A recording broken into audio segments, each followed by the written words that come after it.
Good morning, welcome to B3 news. లక్ష్యం సమాజ హితం. నేను మీడియా బులెటిన్ ముందుగా హెడ్లైన్స్ చూద్దాం. వైఎస్ వివేకానంద రెడ్డి హత్య కేసు విషయంలో ఏపీలో అధికార వైసీపీ ప్రతిపక్ష టీడీపీ మధ్య ఆరోపణలు. బీటెక్ రవి ప్రమేయం లేదని నారా లోకేష్ ప్రమాణం చేయగలరా అన్న వైసీపీ ఎమ్మెల్యే పార్థసారథి. విశాఖలో ఏపీ బిల్లు పేరిట భూములు అమ్మడాన్ని ఖండిస్తున్నామన్న సిపిఐ నేతలు. నగర ప్రజలకు అవసరాలకు ఉపయోగకరమైన వాటిని వినియోగించాలని డిమాండ్. చిత్తూరు శివార్లోని ఆర్వీఎస్ ఆసుపత్రిని సందర్శించిన జిల్లా కలెక్టర్. కోవిడ్ బాధితులకు అందుతున్న చికిత్సపై సమీక్ష.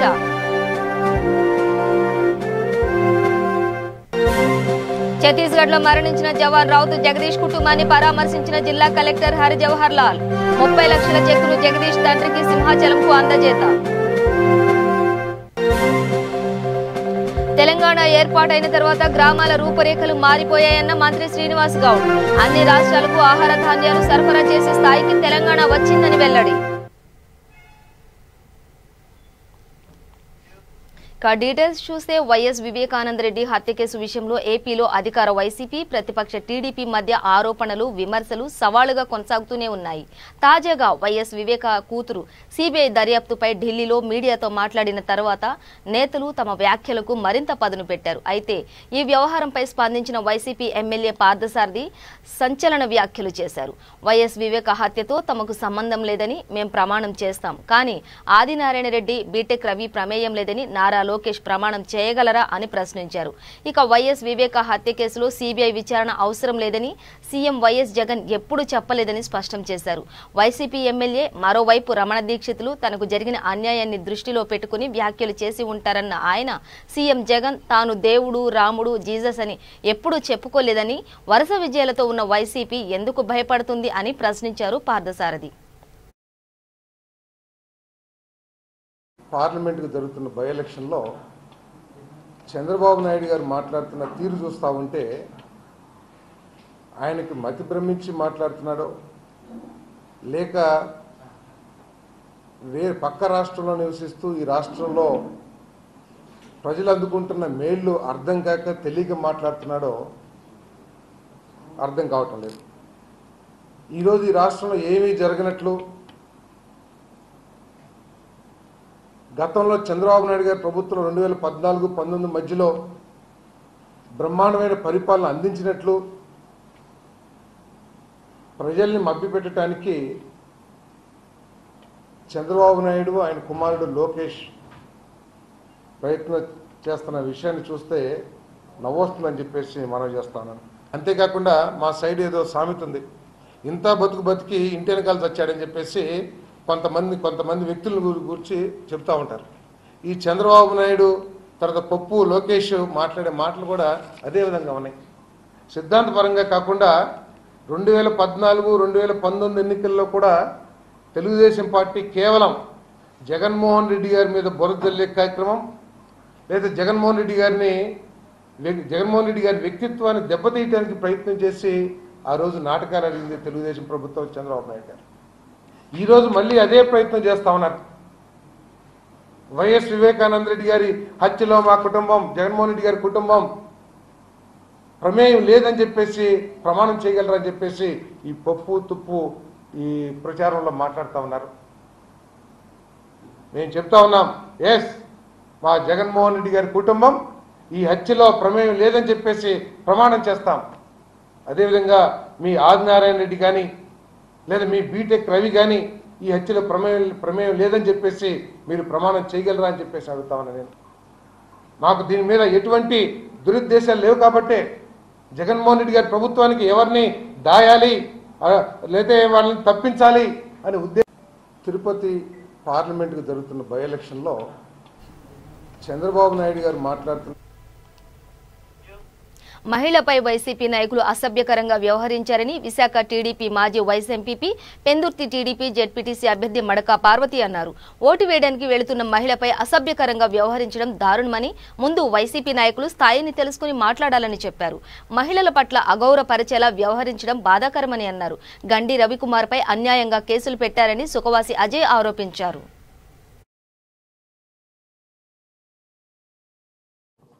ఇక్కడికి విచ్చేసిన మా మాజీ సర్పంచ్ సుఖవాస్ అజయ్ గారు, అలాగే నా పేరు మడక పార్వతి అండి.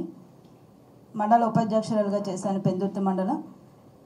ఇక్కడ విచ్చేసిన సుఖవాసి అజయ్ గారు గుర్రంపాలెం సర్పంచ్, ఇప్పుడు ప్రస్తుత సర్పంచ్ రామకృష్ణ గారు, అలాగే మడకప్పలరాజు జరిపతులపాలెం సర్పంచ్, ఎక్స్ ఎంపీటీసీ ఆకుల అప్పారావు గారు, అలాగే టీడీపీ సీనియర్. అయితే నిన్న సబ్బవరం మండలం మొగల్పూర్లో జరిగిన అమ్మాయి ఇన్సిడెంట్ మాత్రం చాలా దారుణంగా ఉంది.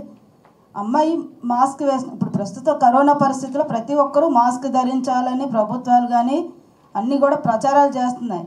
ఆ అమ్మాయి సేఫ్టీ కోసం ప్రతి ఒక్కరు కూడా మాస్క్ ధరించుకొని ఓటు వేయడానికి వెళ్తారు. కానీ అమ్మాయి ఓటు వేయడానికి వెళ్ళిన అమ్మాయిని మాస్క్ తీసి ఏం అర్హత ఉందండి అమ్మాయి మీద చేయి వేయడానికి? వాళ్ళ ఇంట్లో మనిషి, వాళ్ళ భార్య, కనీస సంస్కారం లేకుండా ఒక ఆడదాని మీద చేయి వేసి ఆ మాస్క్ తీసుకు నువ్వెవరితో ఓటు వేయడానికి వెళ్ళడానికి అని చెప్పి, నువ్వు దొంగ ఓటు వేయడానికి వెళ్తున్నావు అని చెప్పి అమ్మాయిని ఆపారండి. ఒకవేళ నిజంగా అమ్మాయి దొంగ ఓటు వేయడానికి వెళ్తే అక్కడ లోపల ఇరు పార్టీ వాళ్ళ ఏజెంట్స్ ఉంటారు, ఆర్ఓ ఉంటారు, అక్కడ ఎన్నికల అధికారులు ఉంటారు. అక్కడ లిస్టులో పేరు లేకపోతే వాళ్ళే పంపించేస్తారు. మీ అజమాయిషి ఏంటి? మీకు రాదా ఓటని భయమా? ఇలాంటి చర్యలు కరెక్ట్ కాదు. ఇప్పుడు జగన్మోహన్ రెడ్డి గారు ప్రతి దిశ చట్టం తీసుకొచ్చి మరి అమ్మాయిలకి రక్షణ అంటున్నారు. ముందు వాళ్ళ కార్యకర్తల్ని, వాళ్ళ లీడర్ని అమ్మాయిలకి రక్షణ చేయమని చెప్పండి, బాగుంటుంది. కనీసం ఓటు వేసుకునే స్వతంత్రం లేకపోతే ఆడవాళ్ళకి ఇంకేంటండి పరిస్థితి? కానీ చాలా అసలు అనిర్వారించర్యం అస్సలు బాగాలేదు. అతని స్థాయి తర్వాత బాబ్జీ గారి స్థాయి, రవి గారి స్థాయి మాట్లాడారు. ముందు ఆయన స్థాయి తెలుసుకోమనండి, తర్వాత వాళ్ళ స్థాయి కోసం వాళ్ళు మాట్లాడితే ప్రజలందరికీ తెలుసు ఎవరి స్థాయి ఏంటి అనేది. చెప్తారు, మిగతా మాట్లాడతారు. ఎలక్షన్ రోజున జరిగిన మొగల్పూర్లో జరిగిన ఘటన అందరికీ తెలిసిందే. ఇప్పుడు అమ్మాయి అనేది ఓటు వేయడానికి తను కూడా మన మేడం గారు చెప్పినట్టు మాస్క్ వేసుకుని ఆమె వెళ్తున్నప్పుడు చట్టబద్ధత ఉందని చెప్పడం ఎంతవరకు రైట్ అనేది నేను క్వశ్చన్ చేస్తున్నాను. అంతే తప్పించి వానికి ఆస్తిపాస్తులు ఉంటే ఆయన పంచుకుంటారో ఏం చేసుకుంటారో. సార్ ఈ పత్రికా సమావేశం దేనికంటే నిన్న బాబ్జీ గారి మీద, వారి తమ్ముడి మీద బయలుపూడి జయరాం గారు అనే వ్యక్తి పెందుర్తి దగ్గర పినగాడిలో ఆయన మాజీ సర్పంచ్, ఆయన చేసిన వ్యాఖ్యలకి మేము సమాధానం చెప్పడానికి వచ్చామండి. నేను గుర్రంపాలెం ఎక్స్ సర్పంచ్ అండి, నా పేరు సుఖవాసి అజయ్. మేడం గారు మడక పార్వతి గారు వైస్ ఎంపీపీగా ఆమె గత 5 సంవత్సరాలు పనిచేశారు పెందుర్తి మండలంలో. అలాగే రామకృష్ణ గారు ప్రజెంట్ మొన్న పంచాయతీ ఎలక్షన్లో సర్పిలి సర్పంచ్గా గెలుపొందారు. ఆ చివరున్న వ్యక్తి జరిపోలుపాలెం సర్పంచ్ అప్పలరాజు గారు, ఆ పక్కన ఉన్న వ్యక్తి ఆకుల అప్పారావు గారు ఎక్స్ ఎంపీటీసీ సర్పిల్ అండి. ఆయన సీనియర్ నాయకులు జేసీబీ ప్రసాద్ గారండి. అయితే మేము యాక్చువల్గా ఏం మాట్లాడదామని వచ్చామంటే, మొన్న ఎలక్షన్స్లో జరిగిన గొడవ ఒకటైతే నిన్న దాన్ని జయరామ్ గారు వ్యక్తిగత దూషణల వరకు వెళ్ళారు. గొడవ జరిగింది ఏంటి అంటే, ఒక అమ్మాయి, ఒక బీటెక్ చదువుకున్న అమ్మాయి, బీఫార్మసీ చదువుకున్న అమ్మాయి ఎలక్షన్లో ఓటు వేయడానికి ఆమె పోలింగ్ కేంద్రం వద్దకి వెళ్తూ ఉంటే ఒక వ్యక్తి వచ్చి ఆమె ముఖానికి ఉన్నటువంటి మాస్క్ను తీసి మహావిశాఖ నగర పాలక సంస్థ పరిధిలో ప్రభుత్వ భూముల అమ్మకాలను నిలిపివేసి ఆ భూములను పెరుగుతున్న నగర ప్రజల అవసరాలకు ఉపయోగకరమైన వాటికి వినియోగించాలి తప్ప ఏపీ బిల్డ్ పేరిట అమ్మడాన్ని ఖండిస్తున్నామని సిపిఐ రాష్ట్ర సహాయ కార్యదర్శి జేవి సత్యనారాయణ మూర్తి తెలిపారు. విశాఖ నగర పరిధిలోని ప్రభుత్వ భూములను అమ్మడాన్ని ఖండిస్తూ సిపిఐ, సిపిఎం పార్టీలు సంయుక్తంగా విశాఖ బీచ్ రోడ్లో గతంలో లాలు సంస్థకు కేటాయించిన ఏపీఐఎస్సి భూమిలో ధర్నా నిర్వహించారు. ఈ ధర్నాలో సత్యనారాయణ మూర్తి మాట్లాడుతూ ఆంధ్ర రాష్ట్రంలో అతిపెద్ద నగరమైన విశాఖను రాష్ట్ర రాజధానిగా ప్రకటించడం, రాజధానిగా మారనుందన్న ఉత్తరాంధ్ర వాసుల ఆనందం కొంతకాలమైన నిలవకముందే స్థానిక ప్రజల ఆకాంక్షలకు భిన్నంగా విశాఖ నగరంలోని అత్యంత విలువైన భూములను ప్రభుత్వం అమ్మకానికి పెట్టడం బాధాకరమని, అంతంత మాత్రంగానే మిగిలి ఉన్న కొద్దిపాటి భూములను బిల్డ్ ఆంధ్రప్రదేశ్ మిషన్ పేరిట విక్రయించే ప్రయత్నాలను విశాఖ వాసులు తీవ్రంగా వ్యతిరేకిస్తున్నారని అన్నారు.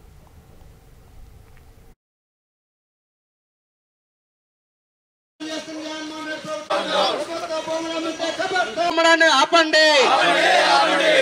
ప్రజల ప్రయోజనాల కోసం ప్రభుత్వ భూములు వినియోగించాలి. విలువైన ప్రభుత్వ భూముల అమ్మకం ఆపాలి. ప్రభుత్వ భూములు ప్రజా ప్రయోజనానికి ఉపయోగించాలి. వామపక్షాల ఐక్యత. విశాఖ నగరంలో అత్యంత ఖరీదైనటువంటి భూములు, నగర నడిబొడ్డులో ఉన్నటువంటి ప్రభుత్వ భూముల్ని జగన్మోహన్ రెడ్డి ప్రభుత్వం అమ్మకానికి పెట్టింది. దీని వామపక్ష పార్టీలు సిపిఐ, సిపిఎం తీవ్రంగా ఖండిస్తూ ఉన్నాం. ఈ చర్య ప్రజా వ్యతిరేకమైనటువంటిది.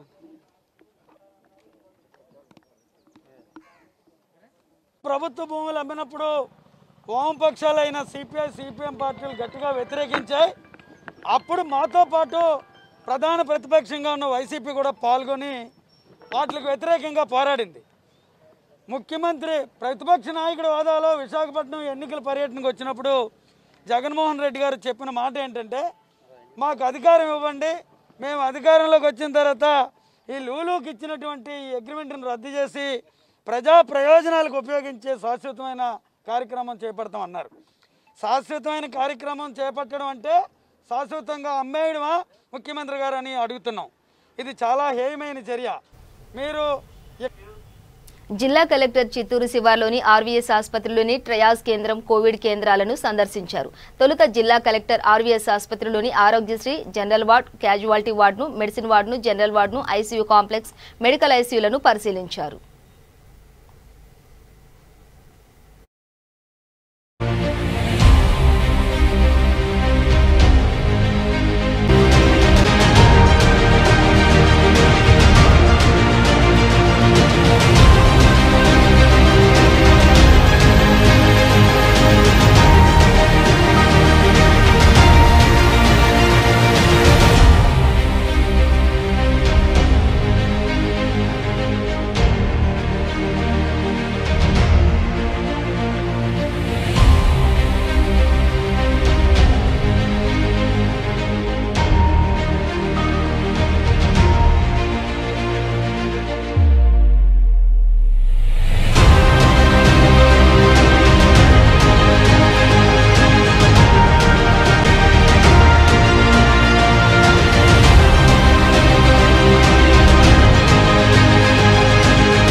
ఛత్తీస్గఢ్లో ఇటీవల నక్సల్స్ కాల్పుల్లో మరణించిన విజయనగరంలోని గాజులరేగ ప్రాంతానికి చెందిన వీర జవాన్ రౌతు జగదీష్ కుటుంబాన్ని జిల్లా యంత్రాంగం, విజయనగరం జిల్లా యావత్తు అండగా ఉంటుందని అధికారులు, ప్రజాప్రతినిధులు పేర్కొన్నారు.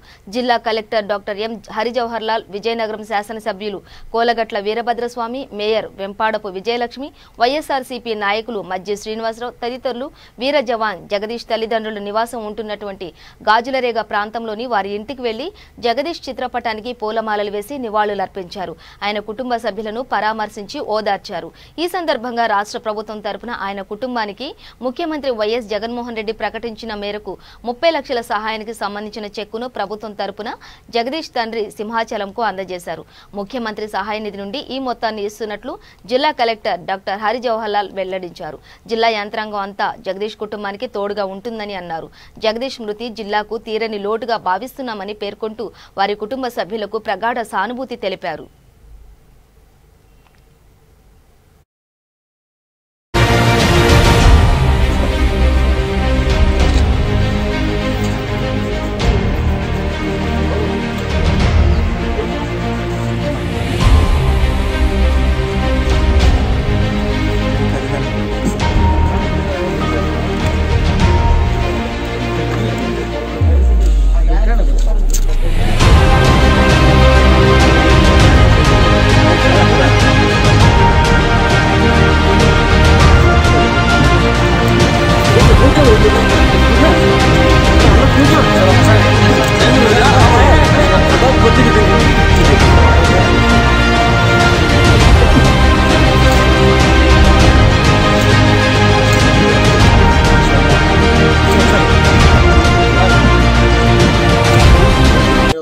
సంబంధించిన రౌతు జగదీష్ అకాల మరణం యావత్ ప్రజానికం నివాళులర్పిస్తుంది. వీరమరణం పొందినటువంటి రౌతు జగదీష్ మరణం చాలా బాధాకరం. ఈ విషయం నేను ఆ 22 మంది చనిపోయిన వారి యొక్క లిస్టు నేను ఫస్ట్ అవర్లో చదివినప్పుడు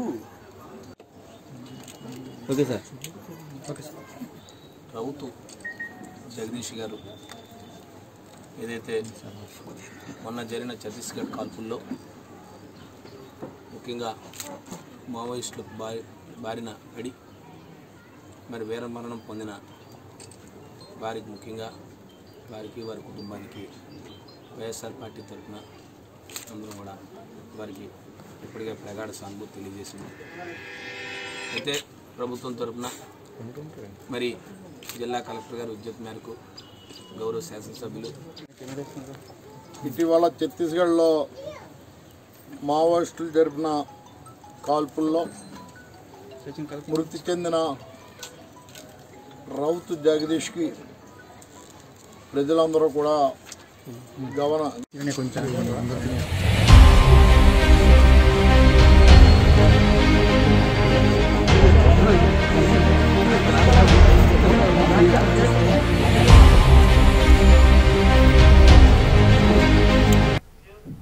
నేటి నుంచి శ్రీశైలంలో ఏప్రిల్ 14 వరకు కోవిడ్ నిబంధనలు అనుసరిస్తూ ఉగాది మహోత్సవాలు జరగనున్నాయి.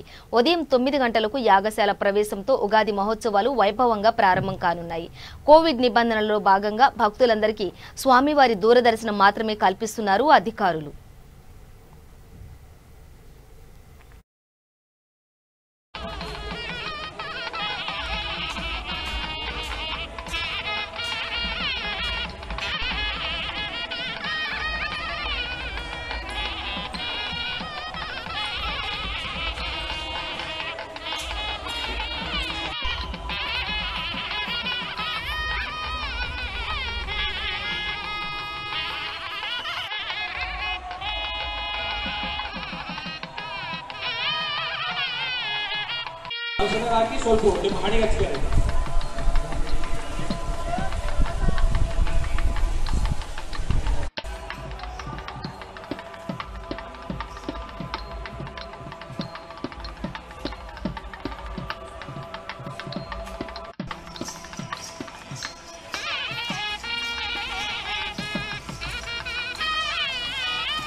తెలంగాణ రాష్ట్ర ప్రభుత్వం ఏర్పాటైన తర్వాత గ్రామాల రూపురేఖలు మారిపోయాయని రాష్ట్ర ఎక్సైజ్, క్రీడలు, సాంస్కృతిక పర్యాటక శాఖ మంత్రి డాక్టర్ వి శ్రీనివాస్ గౌడ్ అన్నారు. మహబూబ్ నగర్ జిల్లా దేవరకద్ర అసెంబ్లీ నియోజకవర్గ పరిధిలోని దేవరకద్ర మండలంలో లక్ష్మీపల్లి గ్రామంలో రైతు వేదికను ప్రారంభించారు. రైతుల సంక్షేమం కోసం రాష్ట్ర ప్రభుత్వం రైతులకు 24 గంటల ఉచిత విద్యుత్తో పాటు రైతు బంధు పథకం కింద ఎకరాకు 10,000 రూపాయల పెట్టుబడి, రైతు బీమా ఇస్తుందని తెలిపారు. ఇప్పటి వరకు దేశంలో అత్యధిక పంటలు పండించిన రాష్ట్రాలుగా పంజాబ్, హర్యానాలు ఉండేవని, కానీ ప్రస్తుతం వాటన్నిటిని తుడిచివేసి దేశంలోని అన్ని రాష్ట్రాలకు ఆహార ధాన్యాలు సరఫరా చేసే స్థాయికి తెలంగాణ వచ్చిందని అన్నారు. పాలమూరు రంగారెడ్డి పథకం ద్వారా జిల్లాలోని అన్ని చెరువులను నింపి సాగునీరు అందిస్తామని ఆయన వెల్లడించారు.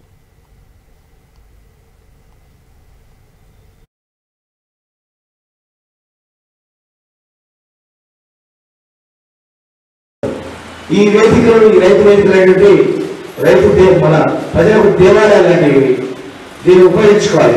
ఈ ఆలోచన రైతు వేదికలో దేశం లెక్కలు గుర్తుపెట్టుకోండి. తెలంగాణ రాష్ట్రంలోనే ముందు చూపుతాం.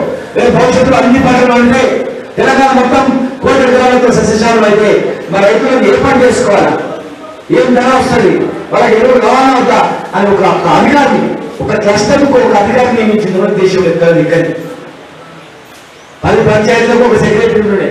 ఇవాళ ప్రతి గ్రామ పంచాయతీకి ఒక సెక్రటరీ, ప్రతి ఊరికి ఒక రైతు వేదిక, ప్రతి కష్టకు ఒక అధికారి, ఏఎంఎం, అంగన్వాడీ కేంద్రాలు, ప్రతి ఊళ్ళో 24 గంటల కరెంటు, బల్బులు, ఒక్కటి కాదు రెండు కాదు, మీరు ఊహించండి. మధ్యాహ్నం కూడా వ్యవసాయం చేసుకుంటూ పిల్లలు స్కూల్ పోతే మేము రాలేము కదా, పిల్లలు కూడా మంచిగా అన్నం తినాలని సన్నబియ్యం ఇచ్చింది కూడా కదా తెలంగాణ ప్రభుత్వం. భూసార పరిచయం చేసుకొని ఈ పంట నా భూమిలో ఏమేమి పంటలు ఉంటాయి, ఏమేమి పంటలు ఉంటాయని చెప్పి కూడా షార్ట్ యాడ్ చేసుకొని ఇంటికాడ కూడా రాసుకోవాలి. 5 ఎకరాల భూమి, 3 ఎకరాల వడలు ఉంది, 2 ఎకరాల ఎదగ ఉంది. ఈ 2 ఎకరాలలో ఏమేమి పంటలు వేసుకోవచ్చు, ఈ 2 ఎకరాల్లో ఏమేమి పంటలు వేసుకోవచ్చు అని రాసి పెట్టుకుంటే భవిష్యత్తులో డిమాండ్ బట్టి మనం పంటలు పెంచుకోవడానికి అవకాశం.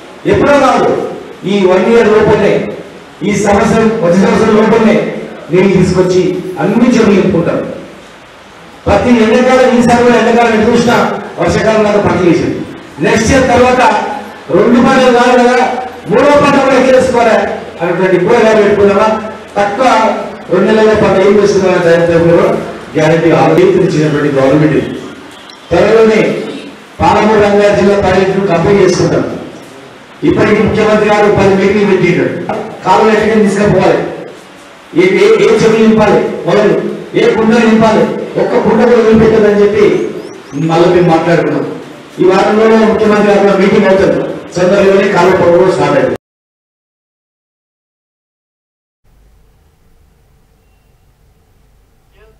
గోదావరి ఖని కూరగాయల వారాంతపు సంతలో మాస్కులపై అవగాహన కల్పించి ఏసీపీ ఉమేందర్ మాస్కులు పంపిణీ చేశారు.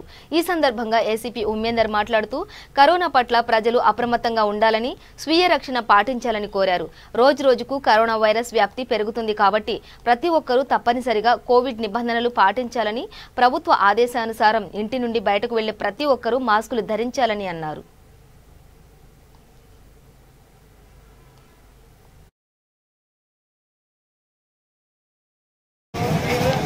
ఈ వీక్లీ మార్కెట్ దగ్గర మాస్కులు పంపిణీ చేయడం జరిగింది. ఇక్కడ ప్రతి ఒక్కరికి కూడా అవేర్నెస్ తీసుకొస్తున్నాము. ఇక్కడ కూరగాయల్లో వీక్లీ మార్కెట్ దగ్గర చాలామంది రష్ ఎక్కువ ఉంటారు. ప్రతి ఒక్కరు కూడా కూరగాయలు అమ్మేవాళ్ళు మాస్కులు ధరించాలా. తర్వాత ఎవరైతే మాస్కులు ధరించి కూరగాయలు కొనుక్కోవడానికి వస్తారో వాళ్ళకు మాత్రమే కూరగాయలు అమ్మాలి. ఒకవేళ మాస్క్ ధరించకుండా వస్తే వాళ్ళ కూరగాయలు అమ్మొద్దని కూడా క్లియర్గా చెప్తాము. దీనివల్ల చాలా జాగ్రత్తగా ఉండాలి. ఎందుకంటే ఈ సెకండ్ వేవ్లో బాగా కేసులు పెరిగిపోతున్నాయి. అంటే పబ్లిక్ అజాగ్రత్త నుంచి జాగ్రత్తగా వస్తే చాలా బాగుంటుందని చెప్పేసి మేము వాళ్ళందరికీ చెప్పడం జరిగింది. దీంతోపాటు మన లక్ష్మీనగర్ ఏరియాలో తర్వాత ఎక్కడైతే షాప్స్ ఎస్టాబ్లిష్మెంట్స్ ఉన్నాయో ప్రతి ఒక్కరు కూడా ఆటో డ్రైవర్లు కూడా మాస్కులు కంపల్సరీ ధరించాలా. మాస్క్ ధరించిన వ్యక్తి మాత్రమే ఆటోలు ఎక్కించుకోవాలా.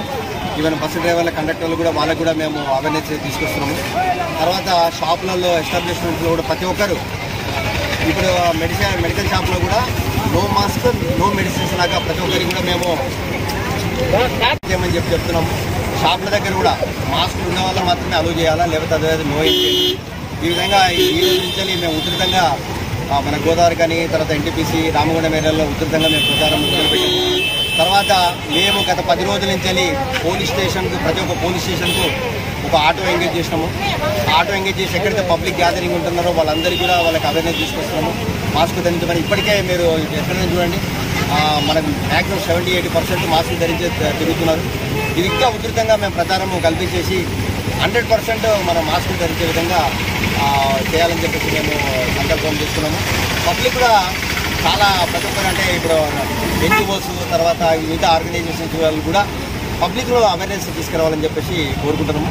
మన ప్రభుత్వం హాస్పిటల్ నుంచి డాక్టర్ గారు కూడా వచ్చినారు. ఆయన సందర్భంలో కూడా మేము మాస్క్ పంపిణీ చేయడం జరిగింది.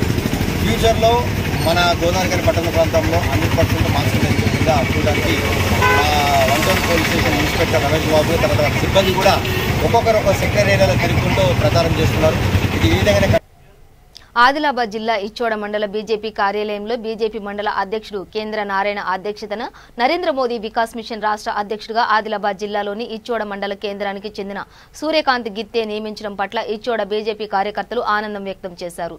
బీజేపీ పార్టీ కార్యాలయంలో శాలువాతో సూర్యకాంత్ గిత్తేని సన్మానించారు. ఈ కార్యక్రమంలో బీజేపీ మండల అధ్యక్షులు కేంద్ర నారాయణ, ఎంపీటీసీ శివరెడ్డి, జిల్లా కార్యదర్శి కొల్లూరి శేఖర్, మండల కార్యదర్శి రమేష్ తదితరులు పాల్గొన్నారు. ఈ సందర్భంగా సూర్యకాంత్ గిత్తే మాట్లాడుతూ బీజేపీ అధిష్టానం తనపై నమ్మకంతో నరేంద్ర మోడీ వికాస్ మిషన్ రాష్ట్ర అధ్యక్షునిగా నియమించడం అదృష్టంగా భావిస్తున్నానని అన్నారు.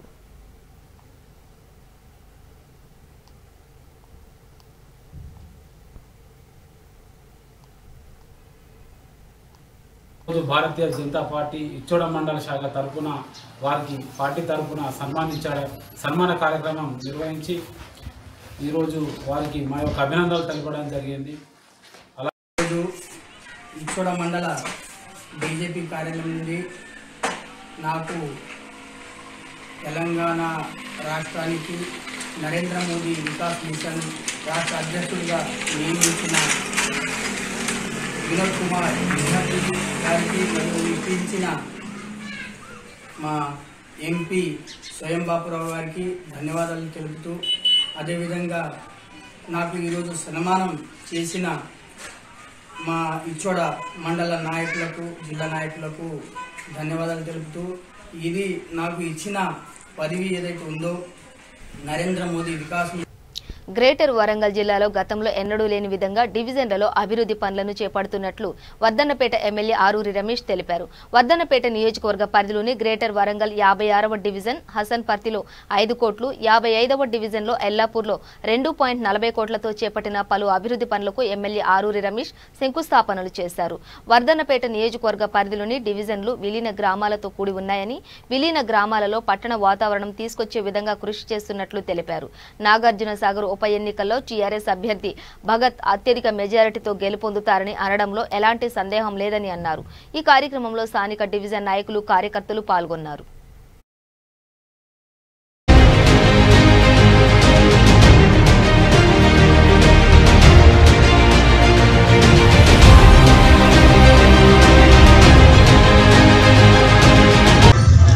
దాదాపు 25 కోట్ల పైచిలుకు పనులకు భూమి పూజ ప్రారంభ కార్యక్రమాలు చేసుకోవడం జరిగింది. గ్రేటర్ వరంగల్లో వర్ధన్నపేట నియోజకవర్గానికి సంబంధించిన 31 గ్రామాలు విలీనం చేసిన తర్వాత గౌరవ ముఖ్యమంత్రి కల్వకుంట్ల చంద్రశేఖరరావు గారి సహకారంతో, గౌరవ మున్సిపల్ శాఖ మంత్రి కేటీఆర్ గారి సహకారంతో దాదాపు ఈ 31 గ్రామాల్లో 250 కోట్ల పైచిలుకు నిధులు వెచ్చించి మరి ప్రజల సౌకర్యార్థం డ్రైన్స్ కావచ్చు, సీసీ రోడ్లు కావచ్చు, పార్కులు కావచ్చు, లైటింగ్ కావచ్చు, అడిషనల్ పోల్స్ కావచ్చు, అన్నీ కూడా ఏర్పాటు చేయడం జరిగింది. మరి ఈ నియోజకవర్గ ప్రజల ఆశీర్వాదంతో రెండోసారి శాసనసభ్యునైన నేను మరి ఈ నియోజకవర్గ ప్రజల రుణం తీర్చుకోవడానికి ప్రత్యేక నిధులతో మరి విలీన గ్రామాల్లో కూడా నిధుల నుండి కూడా 20 కోట్ల నిధులు వెచ్చించుకోవడం జరిగింది. మరి ఓవరాల్గా వచ్చే మాసంలో అన్ని పనులు కూడా పూర్తి చేసి విలీన గ్రామాల ప్రజల రుణం తీర్చుకుంటామని తెలియజేస్తున్నాం. జాతీయ న్యాయ సేవ ఆధ్వర్యంలో రాజీ పడదగిన క్రిమినల్, సివిల్ కేసులు, భూతగాదాలు, మోటార్ వెహికల్ యాక్సిడెంట్ కేసులు పరిష్కారం దిశగా లోక్ అదాలత్ను ఏర్పాటు చేశామని వరంగల్ ఇన్ఛార్జ్ జిల్లా జార్జ్ జయకుమార్ తెలిపారు. జాతీయ, రాష్ట్ర న్యాయ సేవాధికార సంస్థల ఆదేశాల మేరకు ఉమ్మడి వరంగల్ జిల్లాలోని జిల్లా కోర్టులతో పాటు ములుగు, మహబూబాబాద్, జనగామ, తొర్రూరు కేంద్రాలలో లోక్ అదాలత్లలో పెండింగ్లో ఉన్న పరిష్కరించబడదగిన 1593 కేసులను గుర్తించామని, ఇందులో criminal, land acquisition, bank recovery, NI act తదితర కేసులను విచారణ చేపట్టి తక్షణమే పరిష్కరించబడే విధంగా చర్యలు తీసుకున్నామని జయకుమార్ తెలిపారు.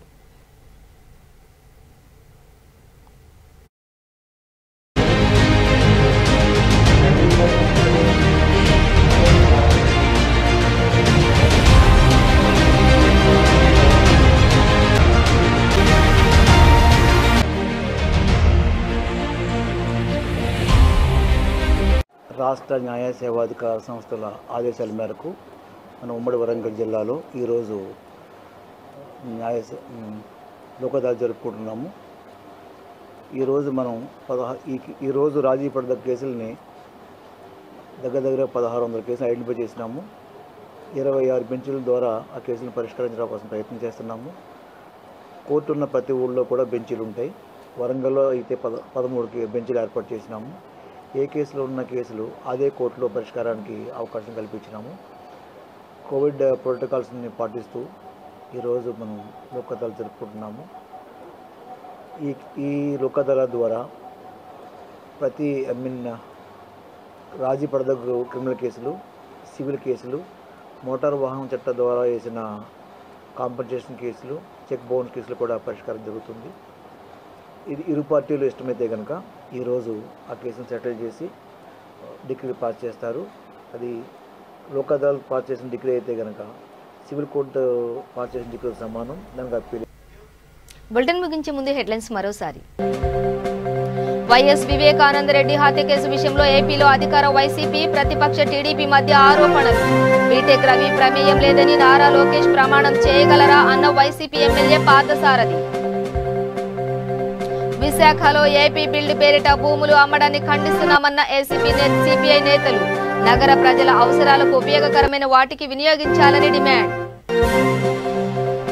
చిత్తూరు శివార్లోని ఆర్వీఎస్ ఆసుపత్రిని సందర్శించిన జిల్లా కలెక్టర్. కోవిడ్ బాధితులకు అందుతున్న చికిత్సపై సమీక్ష. ఛత్తీస్గఢ్ లో మరణించిన జవాన్ రౌతు జగదీష్ కుటుంబాన్ని పరామర్శించిన జిల్లా కలెక్టర్ హరి జవహర్ లాల్. 30 లక్షల చెక్కును జగదీష్ తండ్రి సింహాచలంకు అందజేత.